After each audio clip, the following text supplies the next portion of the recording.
Steel factory పరిస్థితి అయింది. ప్రైవేటీకరించమని చెబుతున్నారు. ఒక్కొక్క ముక్కని విడగొట్టి 42 విభాగాలను ఇప్పటికే టెండర్లు పిలిచి ప్రైవేట్ పరం చేశారా లేదా, నీతి నిజాయితీ ఉంటే ఒప్పుకోండి అని చెప్పి నేను తెలుగుదేశం వాళ్ళ బీజేపీ కూటమి నాయకుల్ని ప్రశ్నిస్తా ఉన్నాను. పల్లా శ్రీనివాసరావు చెప్పడం కాదు, లేకపోతే ప్రెస్ కాన్ఫరెన్స్ చెప్పడం కాదు. ప్రధానమంత్రి ఈ విశాఖపట్నానికి ఏడాదిలో 3 సార్లు వచ్చాడు. ఎప్పుడైనా ఒక్కసారైనా ఒక్క మొక్క విశాఖ స్టీల్ ప్లాంట్ గురించి మాట్లాడా అని చెప్పి అడుగుతా ఉన్నాను. ఎందుకని మాట్లాడలేదు? ఈ ప్రేమ ఉంటే, ప్రధానమంత్రి ప్రేమ ఉంటే ఆయన నోటి వెంట ఈ విశాఖపట్నానికి తల మానికంగా విశాఖ ఉక్కు ఫ్యాక్టరీని కాపాడుతాను, దీన్ని ప్రైవేటీకరించని చెప్పుంటే వారందరికీ ప్రజలు నిరాశనాలు పట్టి ఉండేవాళ్ళు. మోడీ మోసకారి నీటి మాటలు తప్ప, ఒట్టి దగాకోరు మాటలు తప్ప, గాలి మాటలు తప్ప వాస్తవాలు ఎప్పుడు మాట్లాడలేదు. 4 ఏళ్ల క్రితం కేబినెట్ లో స్ట్రాటజిక్ సేల్ వ్యూహాత్మక అమ్మకాన్ని ప్రకటించి తీర్మానించింది. ఆ రోజు మోడీ చెప్పాడు, విశాఖ ఉక్కుని మొత్తం తగనమ్మేస్తాం, లాభ నష్టాలతో నిమిత్తం లేదు, లాభం వచ్చిన అమ్మేస్తాం, కొనేవాడు లేకపోతే ముక్కలు చేసి అమ్ముతామని చెప్పి ఆ రోజు మోడీ చెప్పాడా లేదా? ఈ రోజు రికార్డులో ఉందని చెబుతున్నాను. ఆ రోజు ఏం చెప్పాడు, ఈ రోజు అదే అమలు చేస్తున్నాడు. గత 4 ఏళ్లుగా కార్మికులు కష్టపడి ఉద్యమాలు నిర్మించారు, త్యాగాలు చేశారు, రోడ్డును పడ్డారు, ఆందోళన చేశారు. రాష్ట్రం యావత్తు వాళ్ళ వెనక నిలబడింది. అందుకని వాళ్ళకు దమ్ము చాలలేదు. ఈ రోజు మోసం చేసి వెన్నుపోటు పొడుస్తా ఉన్నారు. మోడీ చేయలేని పని వెనక నుంచి తెలుగుదేశం కూటమి పొడుస్తా ఉంది. వాళ్ళు చెలు పొడిపిస్తున్నారు.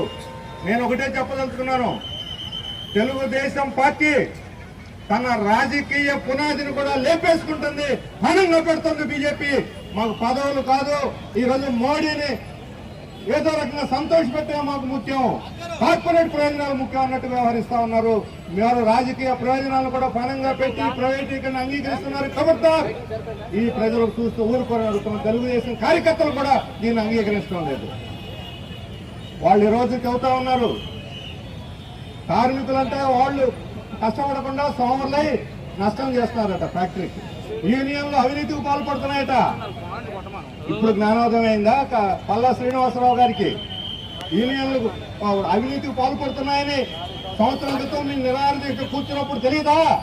ఆ రోజేమో ప్రైవేటీకరణ కాకూడదా? ఈ రోజు కార్మికుల మీద నేరస్తులు చేసి కార్మికుల్ని వాళ్ళని బజారుకి ఈడుస్తున్నారా? ఇది దుర్మార్గం. ఈ దుర్మార్గాన్ని తీవ్రంగా ప్రతి ఒక్కరు ఖండించాలి. కార్మికులు కష్టపడకుండా విశాఖ ఉక్కు ఫ్యాక్టరీ ఈ దశకు వచ్చిందని చెప్పి అడుగుతున్నాను. నువ్వు వచ్చి కష్టపడ్డావా? నువ్వు చెమట వచ్చావా? నువ్వు రక్తం వచ్చావా? నువ్వు త్యాగాలు చేసావా? ఎవరు కష్టపడింది? కార్మిక వర్గం కష్టపడితేనే ఈ రోజు విశాఖ ఉక్కు నేళ్లు నడుస్తా ఉంది. ప్రపంచంలోనే ప్రసిద్ధి చెందినటువంటి ప్రెస్టీజియస్ స్టీల్ తయారు చేస్తా ఉంది. దీన్ని ద్రోహం చేసింది ఎవరు? ఈరోజు ఢిల్లీలో ఉన్న పెద్దలు, అక్కడ ఉన్నటువంటి మంత్రులు, అధికారులు కాంట్రాక్టర్ల దగ్గర లంచాలు తీసుకుని ఎక్కువ కోట్ చేసి రా మెటీరియల్ కొని ఈ రోజు వాళ్ళు శతకోటీస్తున్నారు. వాళ్ళ అవినీతి మూలంగానే ఈ రోజు ఇది నష్టాలు పాలైంది. నిజంగా వాళ్ళ అవినీతి పాల్పడకపోతే సొంత గనులు క్యాప్టివ్ మైన్స్ ఎందుకు ఎవరైనా అడుగుతున్నాను. మొన్న ఇంతవరకు ఊరు పేరు అడ్రస్ లేదు. ఆర్సల మెట్టలకి 10 మంది ఎంపీలు ఊగులాడుకుంటూ వెళ్ళారు ఢిల్లీకి, ఇంకేం పని పాట లేనట్టు. అందుకనే ఓటేసేందుకు ఎంపీల్ని వాళ్ళు గనులు కేటాయించాలట.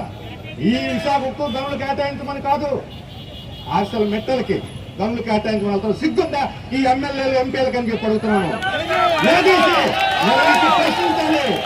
నిలదీసి ప్రశ్నించాలి వాళ్ళని అడుగుతున్నాను. 4 ఏళ్ల నుంచి 4 సార్లు పునాది వాళ్ళు వేశారు. కడప ఉక్కు ఫ్యాక్టరీ రాష్ట్ర విభజన చట్టంలో ఉన్నది. ఇంతవరకు దానికి గతి లేదు.